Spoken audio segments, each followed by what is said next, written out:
Hi everyone, welcome back to Crazy Gamer.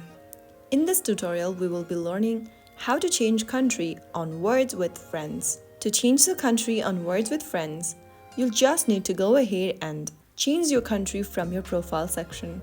First of all, open up your Words with Friends app on your device and make sure that you're logged in. Now, once you're in the home page, go ahead and tap on your profile icon at the top left. From your profile section, tap on the gear button at the top right and click on Edit Profile.